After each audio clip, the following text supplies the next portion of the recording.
இப்போ அரசியலில் ரொம்ப பரபரப்பாக போயிட்டு இருக்கிறது என்ன அப்படின்னு பார்த்தீங்கன்னா, நம்ம தளபதி விஜய் விசஸ் பார்த்தீங்கன்னா புதுசாக வந்திருக்க ஆதவ் அர்ஜுனா இவங்க கம்பேரிஷன் பார்க்கலாம் வாங்க. Joseph Vijay versus Aadhav Arjuna comparison பார்க்கலாம். ஜூன் 22, 1974 பிறந்திருக்காருங்க தளபதி விஜய். 12 ஏப்ரல் 1982 பிறந்திருக்காரு ஆதவ் அர்ஜுனா. தமிழக வெற்றி கழகத்துக்கு தலைவராக இருக்காரு. இவர் பார்த்தீங்கன்னா பொதுச் செயலராக இருக்காரு விடுதலை சிறுத்தைகள் கட்சிக்கு. அடுத்து நம்ம பார்க்க போகிறது துணைவர் மற்றும் பிள்ளைகள் பெற்றோர். ஆமாங்க, சங்கீதா சோனாலிங்கம் அப்படின்னு ஒரு மனைவி இருக்காங்க நம்ம தளபதி விஜய்க்கு. டைசி மார்டின் அப்படின்னு ஒரு மனைவி இருக்காங்க. பிள்ளைகள் அப்படின்னு பார்க்கும்பொழுது ஜோசன் சஞ்சய் மற்றும் திவ்யா சஷான்னு அழகு 2 குழந்தைகள் இருக்காங்க. ஒரு பிள்ளை இருக்காரு நம்ம ஆதவுக்கு.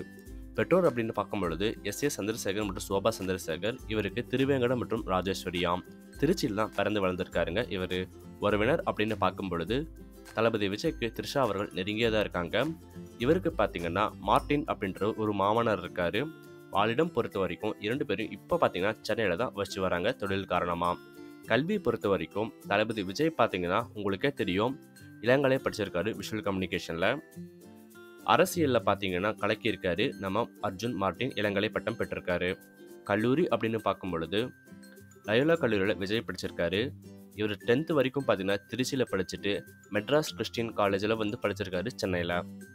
வேலை அப்படின்னு பார்க்கும்பொழுது நடிகர், தயாரிப்பாளர், நடன அமைப்பாளர்னு பல்வேறு துறைகள் வச்சிருக்காரு கையில் விஜய். கூடைப்பந்து இன்டர்நேஷனல் பிளேயராக தமிழ்நாட்டுக்கு மட்டும் இல்லாமல் இந்தியாவுக்கு விளையாடிருக்காரு மற்றும் அரசியல்வாதி. வயசு 50, இவருக்கு 41. அடுத்து எல்லாரும் ரொம்பவே ஆவலோடு எதிர்பார்த்ததை பார்க்கலாம். ஆமாங்க, தளபதி விஜய்க்கு பார்த்தீங்கன்னா 275 கோடி ரூபாயும் இவர் கிட்டத்தட்ட 7 லட்சம் வாங்குறாராம். இனம் அப்படின்னு பார்க்கும் பொழுது விஜய் அவர்கள் கிறிஸ்துவ மத சார்ந்தவராக இருக்காரு. இவரும் பார்த்தீங்கன்னா ஹிந்து மற்றும் கிறிஸ்துவத்தை தான் பின்பற்றாரு இரண்டுமே. சொத்து மதிப்பு அப்படின்னு பார்த்தீங்கன்னா 3000 கோடி ரூபாயும் கிட்டத்தட்ட. இவர் தோராயமாக பார்த்தீங்கன்னா 900 கோடி ரூபாய் வச்சிருக்காரு. தமிழக வெற்றி கழகத்துக்கு இவர் தேவையா?